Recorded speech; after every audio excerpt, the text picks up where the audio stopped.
Stop the music. Stop the music. Well, well, well. Well, well, wee wow.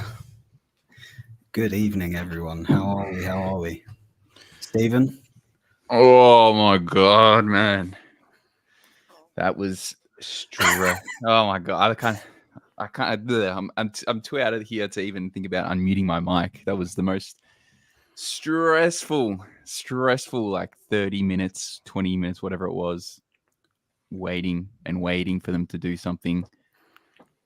And then Riccardo Calafiori, what a run.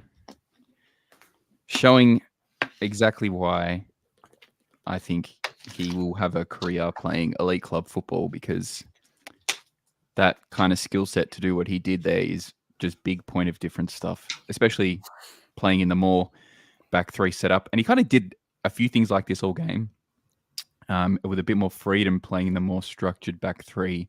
There was a few times where he got forward. There was one time he was out all the way out onto the right wing, probably created more than pretty much every other player on the field for Italy in that game, apart from maybe Barella.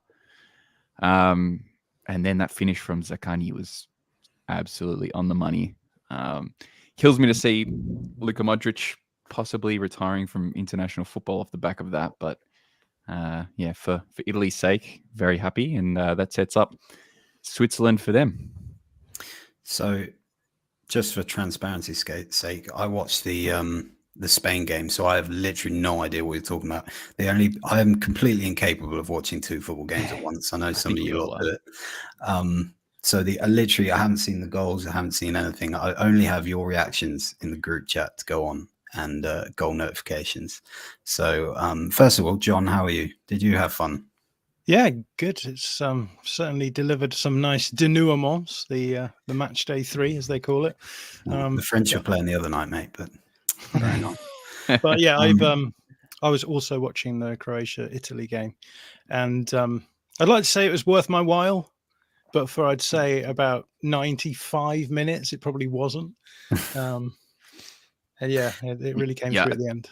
I think we can safely say they're kind of two bad teams on what we saw or what we have seen when they've played either Spain or each other. Basically, for the first 45 minutes, Croatia spent the whole time passing it in the little U that they had going absolutely nowhere. They subbed on Budimir and got a bit more out of him, and then kind of things opened up a little bit for them as Italy pushed more and more numbers forward, but they didn't exactly look impressive either. Yeah, bizarre one. I think it looked like the group of death, but Spain were clearly so much better than these two. And yeah, I think the saving grace for Italy is that their side of the draw now doesn't have Spain, doesn't have Germany. Actually, I think they're set in the quarter bracket now with England if England win the group. So could be something interesting. But honestly, at this rate, they're not going to get past Switzerland, so that's not really going to matter. A couple of things I did see from the game were some tactical changes from Spalletti at the start. So they switched to a back three, right? Yeah, and I think dropped Chiesa, dropped Scamacca, which you were very upset about. Yeah, I think the tactical swap was fine, and I think they played well, tactically. But individuals that he puts into those spots, I think, is a big problem. I think dropping Scamacca was probably not the play for me. I think Retegui had some moments, but Raspadori seemed largely ineffective, kind of tucking in and trying to add numbers into midfield. Then they made the sub and then pushed Darmian onto the left wing back side, and he was sitting there for about 20 or 30 minutes doing absolutely nothing.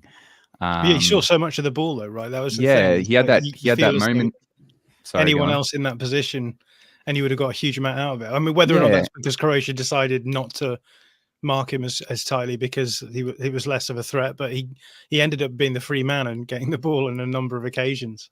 Yeah, there was that one in the penalty box where he should have just put his foot through it, and he's trying to control it down and kind of for 20, 25 minutes just wasted everyone's time there. I think they probably need to have a look at starting Fagioli next game. In my opinion, they need to now find a replacement for Calafiori because he's gone and got himself a yellow card that means he's suspended for the round of 16 tie.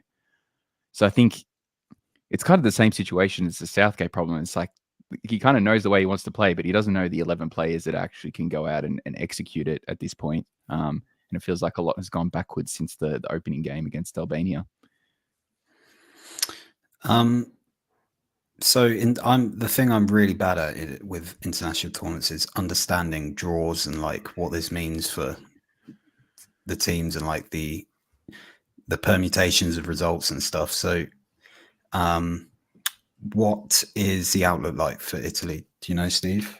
Yeah, so it's. I mean, I guess you're not super.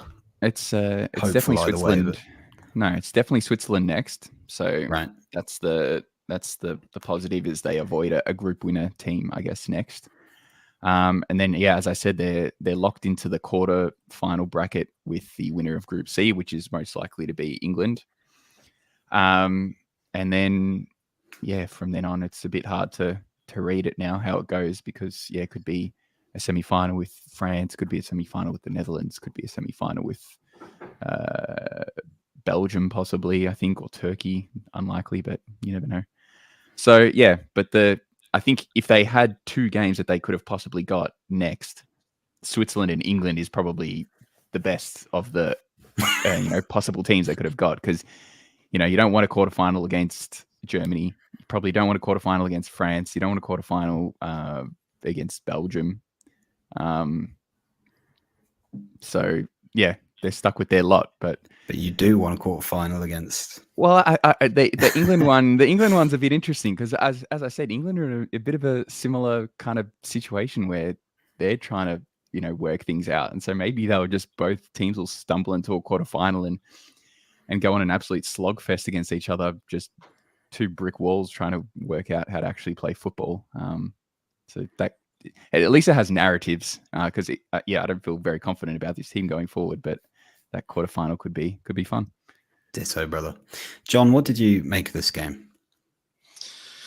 Yeah, it was a weird game because not a lot happened for a long time until the penalty out of nowhere for Croatia.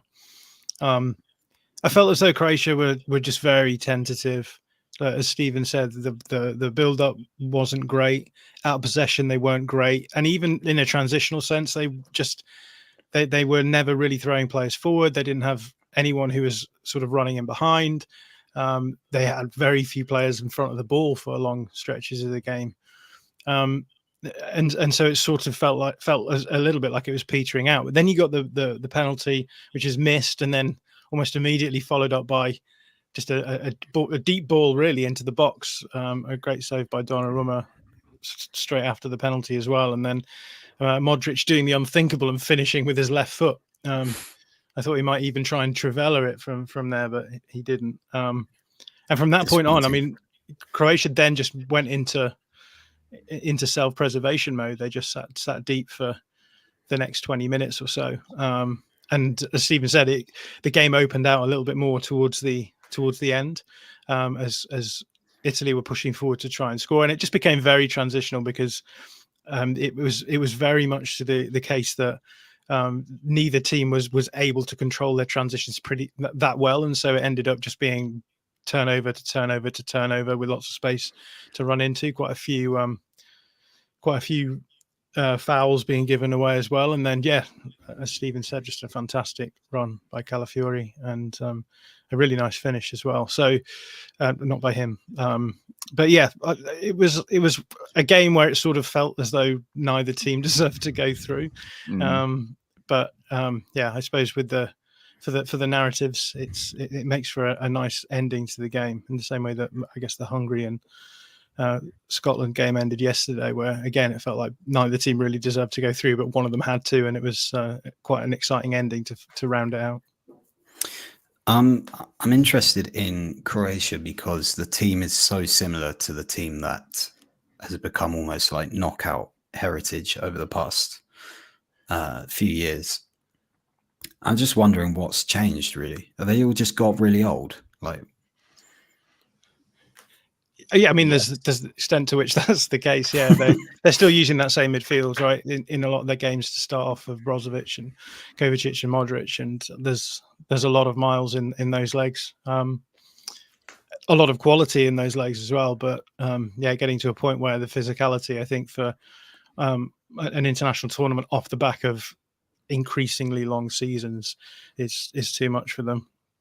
And then I suppose around them, I mean, even around them, they've got Perisic still playing this level seems nuts to me to an extent. Although he is still good enough to get separation and balls in with both feet, so I guess that makes him a valuable asset in this kind of tournament. And yeah, I suppose it just feels like this is a team that hasn't really moved on, and it perhaps needs to go through a moment like this in order to finally draw a line under it and say, right, we need to reset the program and see what we can do for the next international tournament. Steve, are there any other bits and bobs you want to pick up about Italy? Any other emotions that you want to vent? I don't know. I'm just exhausted. Yeah. you get emotionally, through, physically. You get through, and you kind of think the optimism brain starts kicking in and going, oh my god, now we're on the good side of the draw, maybe, and anything can happen from here. And then you got the pessimist side of the brain going, yeah, the pessimist side of your brain's going, geez, we just play like absolute crap for the last 2 games against better opposition, and yeah, maybe we should just be hoping we can get past the round of 16. Yeah, and then losing Calafiori for the next game, I think, is a real tough one. Okay, I hadn't heard about that. Well, I did say it about bookings. 10 minutes ago, but yeah, two bookings. So I don't really pay attention when you speak, mate. I just zone out. I'm kidding. So now that's a sticky one. They've got Bastoni. They'll probably shift over onto the left side. Not sure who they'll bring in to play. I guess it could probably be Gianluca Mancini, would be my guess, who can always be full of surprises.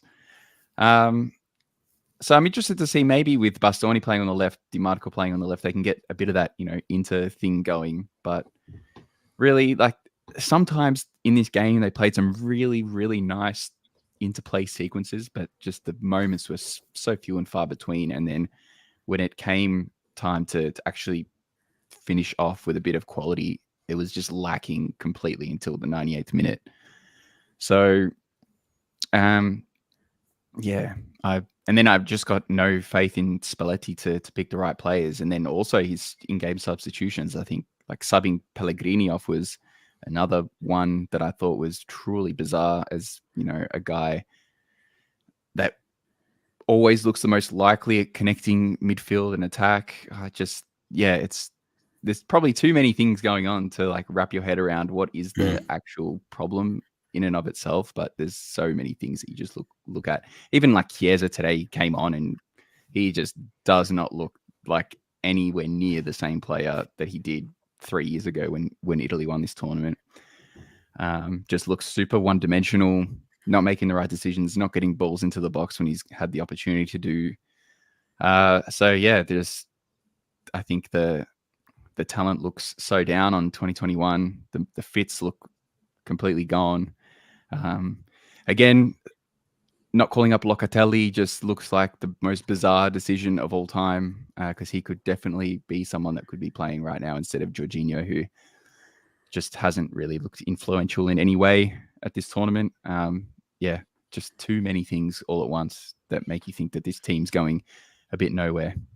Do you worry for the game against Switzerland, because it feels as though Switzerland have been good this tournament, if not going forward, but certainly holding other teams to account and having plans to stop them from causing them issues? Does that worry you if they're going to play sort of lowish block, mid block stuff and then try and hit you on the break?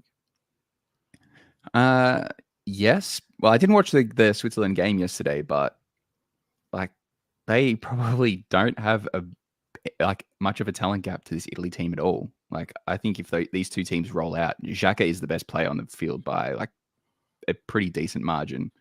At least in possession. I guess Bastoni maybe would have a a stake in that kind of debate. But yeah, I don't know. The Switzerland attack, when it gets going, I think I really enjoyed Dan Ndoye this season. I think he's an interesting point of difference player for them.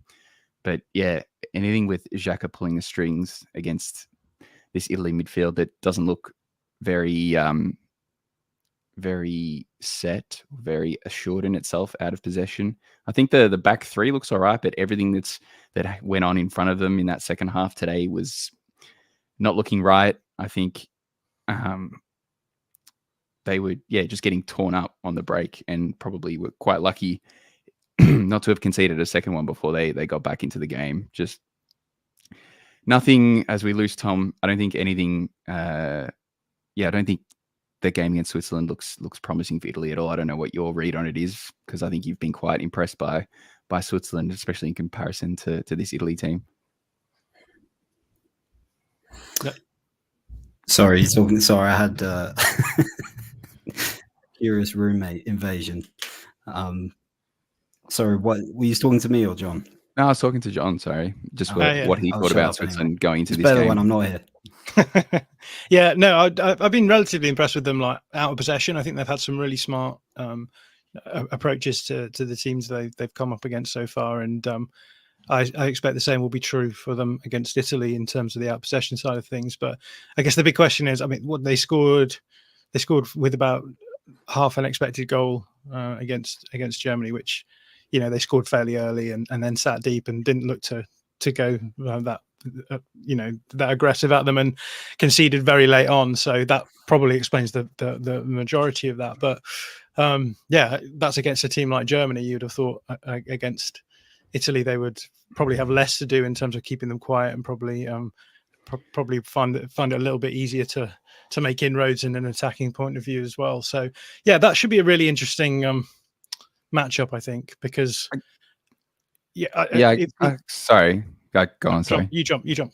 I was going to say the interesting for me is that Italy probably look a bit more comfortable when teams sit in that kind of mid or low block, compared to every time in this game and against Spain when there was any effort put into pressing them, they kind of just fell apart instantly. Yeah, no, for sure. But having said that, I think some of the solutions that Switzerland had to some of the problems that Germany have been offering so far, and certainly in the Nagelsmann era, at least in the last 5 or 6 games that they've been playing in this system, just showed that they've clearly got someone working with that team who understands what's at stake in these kind of games from a tactical point of view. So just recognizing things like, how do we try and isolate Kroos from the build-up in that front line at the first line of their build-up, finding creative ways of causing them problems there, looking to counter-press, looking to sort of bait passes into the midfield, counter-press, and then try and hit on the break in that way as well. So doing a lot of, I would say, making sure you've got markers vertically deeper than the players who are going to receive the ball, and then jumping onto them when they're receiving, and then looking to go from there. And also, I thought even in the first half, like they sort of anticipated how Germany would press to a degree, although Germany did change their pressing structure up, but they very quickly found a solution to that, although Germany then did switch things up about 30 minutes in that game as well. All of which is to say that there's clearly someone operating in the performance analysis side of that team who's seeing the games and saying, this is where the weaknesses lie, here's where we can find solutions, here's the way that you beat this Germany team. And no doubt they'll be doing the same thing to Italy, although I suppose the thing that Italy have going for them is that it's not exactly clear what system they're playing, and so there may be a little bit of uncertainty about how they're going to come out in the next round. So that could play in Italy's hands, I suppose. While we're still on Italy, can I, Stephen, comment here from Eric? So that's cut John's head off. But broadly, Scamacca. This is what you come here for, and pure entertainment. 3 sleep-deprived men just do insane stuff.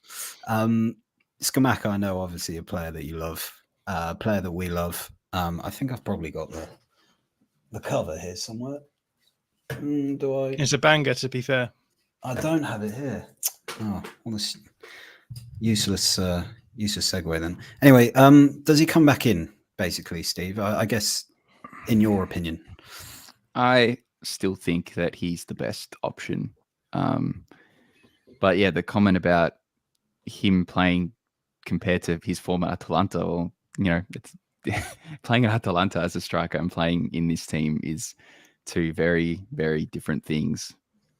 In Atalanta, the ball moves vertically super fast, and as a striker, you have so many different avenues to impact games with your movement. Whereas here, he's much more static, trying to wait for someone to create or to feed the ball to him, and he's basically just got to hold up and play.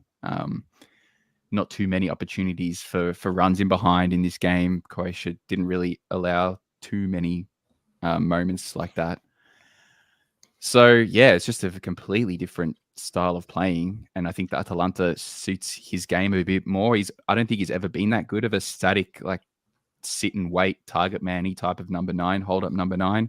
He's always felt better when he's hitting channels, when he's connecting, when he's on the move, which is bizarre, I guess, when you look at like the size of him and what he brings athletically. But for whatever reason, it's just never been his thing.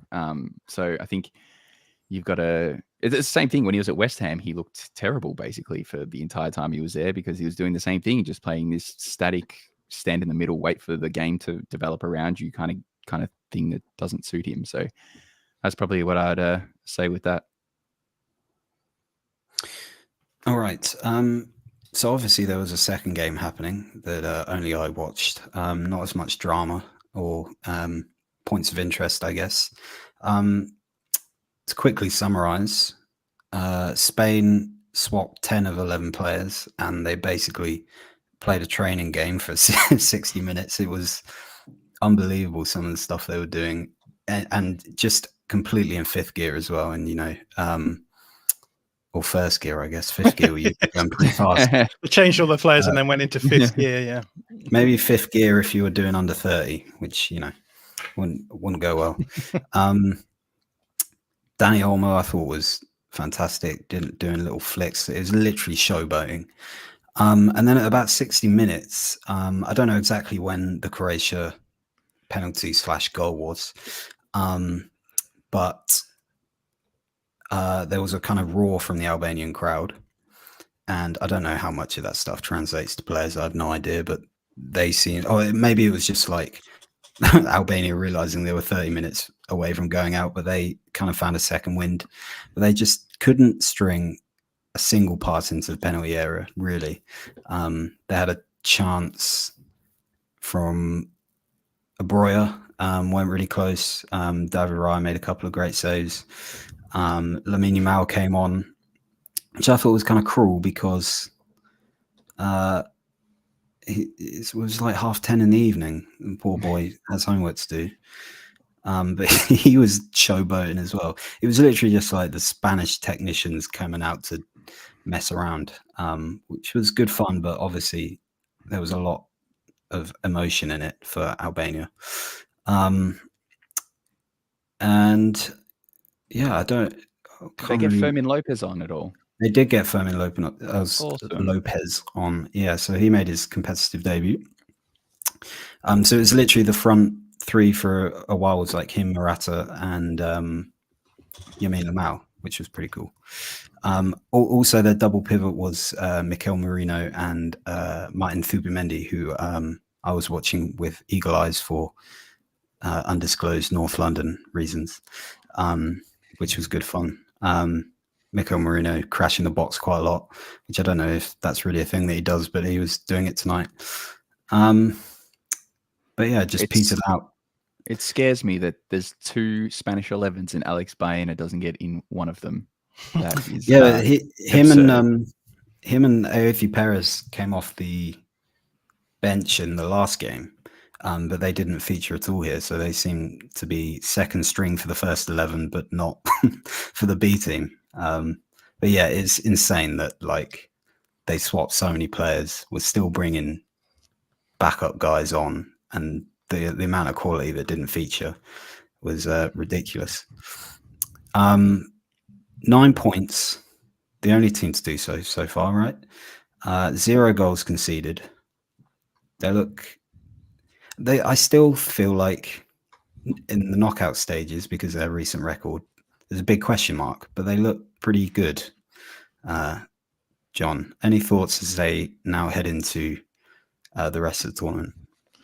It's hard to say, isn't it? Because I guess people were touting this group as the group of death, and maybe it's felt like that at times when watching it. It's the group of life now. Yeah, no, of course. But I wonder whether or not, this isn't necessarily the best judge of Spain's level. But in the one hand, that does feel incredibly harsh because they have, they've eased through this group without really breaking a sweat, and they've earned the right to change basically the starting 11 today and rest players up and bring other players in, which can only be a good thing. But it does seem as though they're the team to beat this tournament, in terms of that we've taken that sort of very stodgy, like heavy possession side under Luis Enrique, and just added a little bit of injection of pace and two of the most exciting wide forwards in the world right now, both of whom can go both ways, can cause loads of problems for any fullback of any level. It just looks like they've been sort of attacking with relative freedom, which I think a lot of teams in this tournament haven't been doing.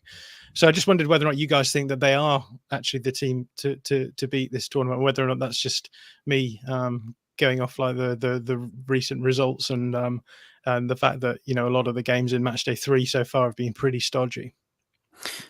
The only thing, I'll let you speak on this, Steve, but I just want to say that tonight, actually thinking about it, reminded me a lot of the Spain of old, in that the wingers weren't really wingers, and they were moving the ball beautifully, but there wasn't a whole lot of I don't know, kind of game winning.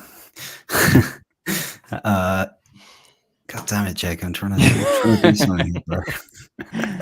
No, my eyes go wonky staring to this camera too long. Sorry, go on. That's okay. The boy hasn't slept for 3 weeks. Yeah, I know. Leave him alone. He's used to watching 2 players, one with each eye, right? So yeah, exactly. Streams go either way. I've completely lost my train of thought. So Spain, Stephen. No, you said no wingers, and the wingers like it was Spain of old. Yes, that's what it felt like, I guess. I don't know what that really means, but it felt like that. Like without Nico and Yamal, like that kind of new age explosiveness that they bring to balance out the slower kind of stuff. You could feel the difference, even if Spain were like so much better than Albania. It was insane at times. But yes, how do you think this team is shaping up, Stevie? And blink at least once, please. I think the difference is, I think Croatia today in the first half was kind of like a light version of what Spain have been probably for the last like 6 years or so. Kind of slow midfield, slow movement of the ball, wingers that don't beat their man one-on-one and can't create an isolation. And we saw what that meant for Croatia in the first half today, is that they were just going absolutely nowhere. And then you compare how comfortable Italy were in the first half defensively. They barely moved. They just stood there in their block of 3 with the 3 ahead of them and the 2 wide. And they just went, yep, you keep passing there. Okay, we'll just chill and nothing will happen. Whereas, Nico Williams and Lamine Yamal against Di Lorenzo and Di Marco was like a bloodbath. So just that little point of difference can completely just disrupt an entire structure just like that. And then all of a sudden you've got different moving parts that are moving to try and cover fullbacks in this instance that are, that need double team support basically to ensure that Nico Williams or Lamine Yamal is not going to run straight past them and completely explode the game. So just that kind of little thing, and they've got 2 of them in this case. And then also these are 2 players that if they want to, can just chill out and settle into the passing slower game as well and be equally comfortable, because their technique is, excellent. Lamine Yamal can cut in and he's a massive threat as well as a goal scorer or a crosser from deep. So just much more varied ability to like mix things up going forward in comparison to possibly the Spain of old, which was a bit more one-paced and had to do things a certain way.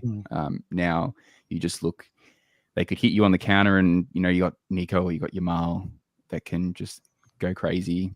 Squeeze you up into a low block and then break you down with those players as well, right? It's crazy. Yep.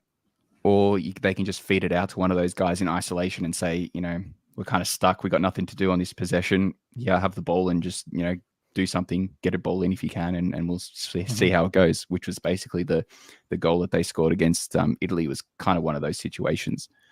So, yeah, when you got all that ability to mix things up and do things differently while you're still such an elite technical side that can keep the ball, I think that quarterfinal between them and Germany that's been set up is going to be something special. And I think the winner from that game is probably the favorite to then go on and win it. Going back to what we talked about a few days ago when we were talking about Germany, I think one of the things that the best teams at this tournament are showing they can do is create those tensions across the pitch where they're making the team out of possession have to think about what they're doing. Do they press up? Do they drop back? Do they leave space in one place rather than another? And I think that's what adding Nico Williams and Lamine Yamal has done for Spain, is that it creates like a massive tensions that maybe wouldn't be there otherwise, which potentially pins your fullbacks a bit deeper. And then once you've got those sorts of tensions in the game, then you have ways of being able to cause problems elsewhere as well. So you have the same issue, right? Do you stick with those two, make sure that they're not going to cause you any problems, or do you risk them finding space in behind too easily, or being able to get in behind fullbacks in the wide channels? And once you do that, then you then become so much less dangerous when you start covering those two as well. So for me, I think that's what I've been looking at for the teams that I think are going to do quite well in the knockout stages, the teams that have the ability to pose multiple problems to opponents when they're trying to defend. And I think on the basis of that, I think Germany and Spain are going to be interesting to watch. Obviously, the German team have had a lot of critics insofar as a lot of people have been saying they are susceptible to being caught on the break, being pressed in the middle and counted on. And I guess we wait to see where Spain are really going to be, I guess, porous out of possession. But so far, that hasn't been the case for either of those two teams, really, I think. So the big question is, what do we start seeing in the knockout tournaments?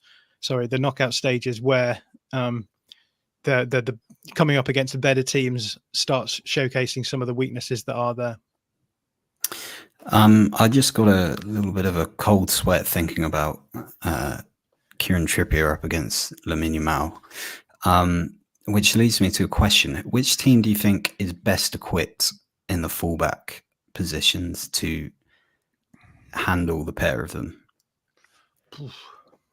It's a tough job for any fullback on his own, right? You're going to want to double up, but that then introduces its own problems. But who has the best defensive fullbacks?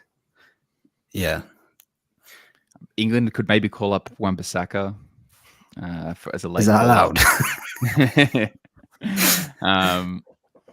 Trying to think who else. I guess France with Koundé and Theo Hernandez is probably the best answer for anything, because Theo is just an athletic freak, and Koundé, he's in the team because he defends. So that's probably the number one answer. But I think Portugal, if they play Dalot and Nuno Mendes, is probably a pretty similarly effective lockdown duo. But yeah, I think. But again, as we're saying, like the big thing with that is that it does restrict you so much in what you can do in possession if you're constantly having to worry about making sure those two are covered. So even if they do get locked down by those fullbacks, and that is a big if, you still think that you would get the benefit from that anyway as Spain. So I think that would be a fantastic. Both of those matches would be fantastic.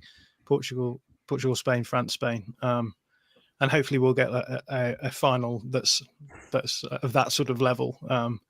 Apologies to the non-Spain, France, Portugal fans, but I do think like it would be great to have like a really top-notch game between two of the best teams for the final. I was going to suggest Italy, but then I remembered we'd seen what Nico Williams did to Di Lorenzo. We don't want to see that again, or maybe we do. Depends. They could get Michael Coyote in at right back, the Fiorentina right back, and he could probably do a job on Nico a little bit better than Di Lorenzo. But again, a bit late for that. Yeah, I think you need to write to UEFA and ask them to change the rules. Yeah, that would actually be that would be interesting if after the group stage you could maybe swap out 3 players from your squad for 3 replacements. Yes, I love that idea, but only if they send like documentary crews with them to film them, like stealing them from their yachts and stuff. No, you have to send a documentary crew to the 3 players getting dropped from the squad midway through the tournament. Kieran Trippier, I'm sorry, your time is up. you are the weakest link. Speaking of the weakest link, the only game in the past couple of days we haven't spoken at length about is Scotland-Hungary. Probably for the best, let's be honest.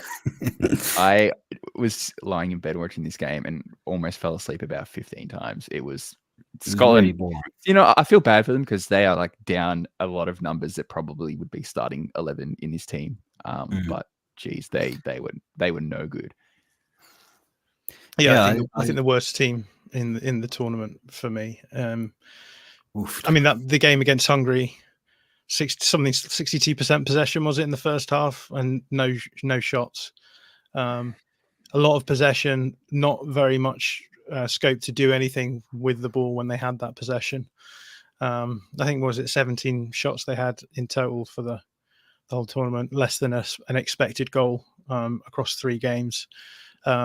Certainly in possession, I thought they really didn't give themselves a huge amount to justify going through. So a shame because they had such a good qualifying campaign, and as you say, Stephen, and lots of injuries. So it's harsh to judge them on that, but it does feel as though that if you get to a tournament like this, you want to give as good an account of yourself, even if you and they eventually did get knocked out anyway, right? You think maybe just go for it a little bit more.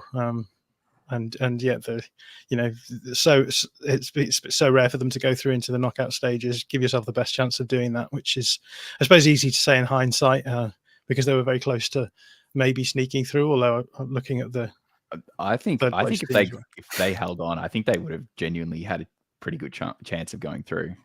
You think? Because all they would have needed, Albania would have finished below them, right? So. There's only you only need one. No, sorry. Yeah, no, they would have. They would have been behind Croatia. Okay, so no, they would have got knocked out anyway.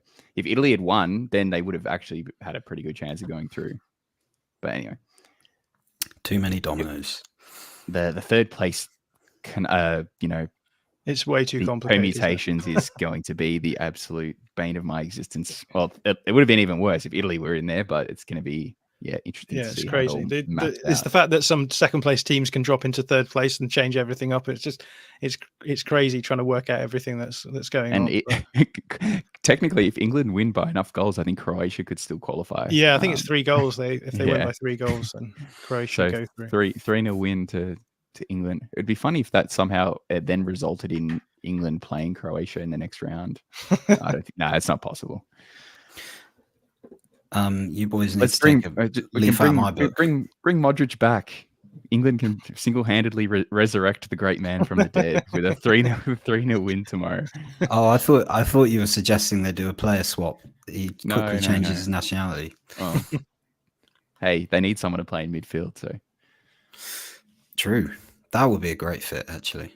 Anything else to say about Scotland? Hungary were pretty disappointing, I guess, overall, considering they've had some, big results in the past couple of years. But it's a fun goal at the end. Love it. 90 whatever minute was. Hilarious Big how you Martin do Adams. basically nothing for three minutes and score a 98th minute winner and now probably go through. So Yeah. it's funny how this group stage works. And the same way that like Italy, after they won on match day 1, had basically qualified despite the fact that no one actually knew at the time. Yeah, this is why I don't even bother attempting to figure out what's going to happen, because I just it's complicated enough trying to keep up with you boys talking about football, let alone football results. Should we talk about tomorrow a little bit? Let's. 2 groups in one day. Very interesting. What do we got our eyes on from the first set of games from Group D? So Netherlands, Austria, France, Poland. Someone just said that Austria versus England will be tasty. I do think Austria are England's most likely opponents, and by tasty, I believe he means it's going to destroy an entire nation. Yeah, but when Ralph Rangnick's counter press warms up. Be shocked if Austria get something out of the game against the Netherlands tomorrow. I think that they're the real they could be like a real nation wrecker. I think in this sorry, John, next week or so, whether it's beating the Netherlands and sending them into a 3rd place proposition, or whether it's getting England next up as a 3rd place team and causing a shock that way, and then they could be playing Italy or Switzerland and go on a little run and maybe make a semi-final. So they I think if anyone wants to make a late dark horse prediction, I think they're the team to bank on at the moment. Yeah, really, really well coached, and it's nice to see that. And I guess we talk about we used to talk about this all the time. I think in international football that you get the teams that went deep in tournaments would be the ones who had a lot of players from the same team, whereas what you've got with Austria is like a load of players who've just come through that Red Bull system now. And so you almost have like a cheat code for international football, because they just live it. They know exactly how to play, and you can see the upside that you get from that there's a unity with that players that you don't often see at the international level. So I think, and then give them the Red Bull manager as well to top it off, and then maybe a blueprint for other teams. Other teams should sell their national sides to domestic corporations. That would be great. We're not that far off that in modern football, are we? I mean, I guess. Well, I was going to say that's club football. There's certain states who do own football clubs. So, but also I'm keen for that Denmark-Serbia game that runs alongside the England match. I think that could be a real tasty one, because I think, again, either of those 2 teams going through, even though Serbia didn't look that impressive, I still there's something in the back of my brain that's saying they could just knock out a big team easily in one of these games, just because they just got athletes everywhere. And I think when it gets into the tournament, deep in a tournament, into a knockout game, you got those big boys all over the field that something in your brain just goes, yeah, they could just do something. Every time I see that Serbia squad, I'm like, yeah, they're obviously going to win a game. They've got to win a game. They're going to do something, and then they always disappoint me. But yeah, I totally feel you. It's interesting to see if they still run that 2-striker setup with Vlahovic or Mitrovic, or whether he actually pulls the pin and just says, no, we need to play Tadic, we need to play Sergej, and we need to play one of the 2 strikers. Because I think once they go to that, I reckon they'll be much better than they have been with Vlahovic, Mitrovic up front, which just has not worked at all. Yeah. Which one would you drop? I would, against Denmark, I would probably play Mitrovic. If it was against England, I would play Vlahovic. Just because you'll probably have more counter-attack, run-in behind opportunities. Denmark, maybe a bit more possession, have someone that is more of a box threat. And then France, Poland is the only game we haven't spoken about. Poland are terrible. Poland suck. Poland already out as well, right? So I guess France are going through because they have 4 points. So literally no jeopardy whatsoever. But I think it's first place on the line, if I'm not mistaken. Yeah, it is. Yeah, it is. Yeah. 4 points. True. So France will still be looking to lay it on them, I think. And I guess Poland could technically still go through. No, they can't. No, they can't. It's gone on head-to-head, so they can't finish third. I don't know why. I just said a second ago. This is why I don't bother trying to figure this stuff out. So I don't know why I just wait, changed my mind. Bear with me. Poland could say beat France 6-0, and Okay. and they would actually come fourth behind Austria with a worse goal difference, and they also would have higher goal difference and more points than some of the best third place finishers and not go through. Yeah, because I think Austria are the best placed third Yeah. team at the moment, so they would finish with better numbers than Austria whilst not going through. But they are not going to win 6-0. I hate to break it to you. Just the quirks of the Euro 16 team knockout rounds. Good fun. I'm done with it. I'm done with trying to figure anything of this stuff out. I'm just here for the ride. Is there any word on what might happen with the England lineup tomorrow? Is it Conor Gallagher in? That's the word. Yeah. That's what the press is saying. Yes. Well, it's not what England's press is going to be saying. I'll tell you that, unless they've done a lot of work off the ball in the past 2 days. They did a huge amount of siege mentality. PR, I thought England. Yeah, in the last few days. It's been a really strange only then to drop Trent Alexander-Arnold anyway. It felt like a bit of a hit and hope there.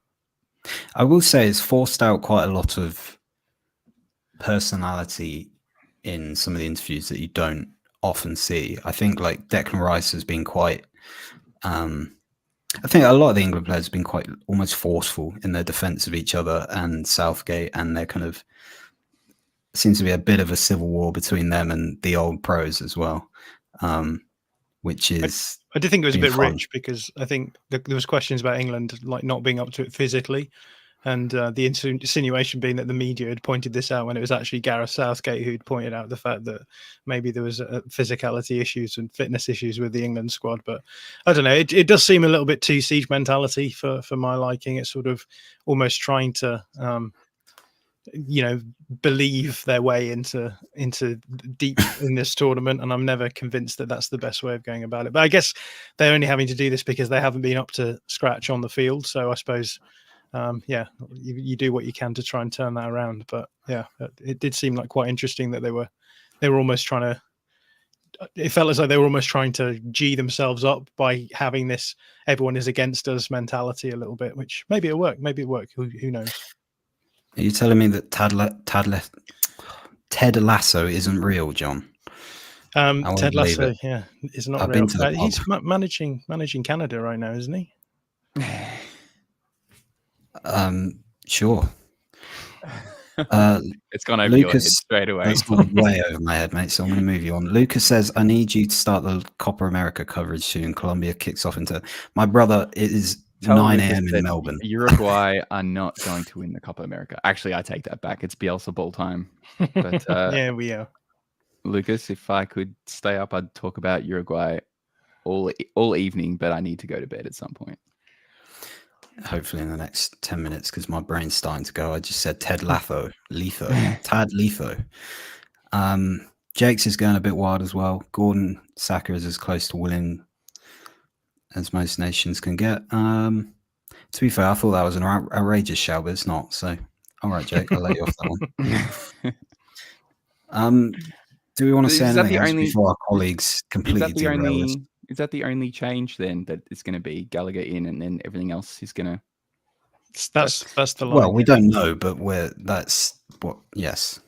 It's just such an interesting moment. I think this is like the first time in the Southgate era that expectations are like super, super high, because everyone has kind of come to the realization that England's talent level is like definitely like amongst the best European nations. I think before people were kind of along for the ride and there was good vibes, whereas now it's like, okay, you guys going to win something, or we just... I don't think the expectations changed. I tell you what I do think has changed is the juxtaposition now between the kind of energy and youthfulness and excitement of England's personnel with the stodgy perhaps stuff of Southgate's, on-field tactics is now so at odds with each other more than ever before. Because, we expected and we, to some degree, accepted that he was going to trot out Jordan Henderson, Harry Maguire, and, other unfashionable players. Calvin Phillips, RIP. Exactly. yeah, it was like, is he passed? I don't know. Not for a while, I don't think. Yeah. I hope not. So yeah, we were kind of expecting the like, okay, it's going to be double pivot, sit back, hit people, stodgy tournament football. But now it's like we've got some of the best players in the world. I mean, we've always had some of the best players in the world, but now they're 22, so it's like let them run around a bit and have fun. And I just think that, yeah, like the distance between those two poles is much further than it's ever been. So it's weird, isn't it? Because it feels as though like this felt like the tournament where they would actually do it for a number of reasons.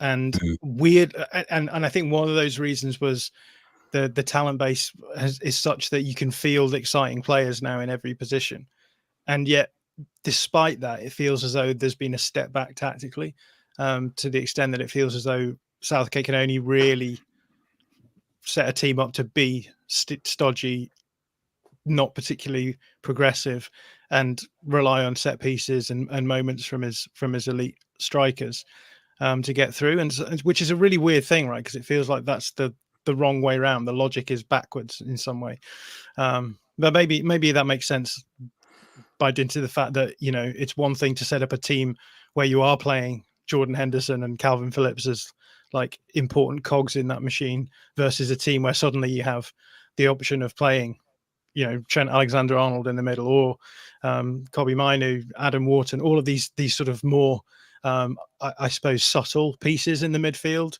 And as a result, essentially, we found out very quickly that Southgate has the one system that works, and if he doesn't have the pieces for that system, then suddenly the whole thing falls to pieces, despite the fact it feels like he's got better pieces available to him. One of which Jake Entwistle suggests.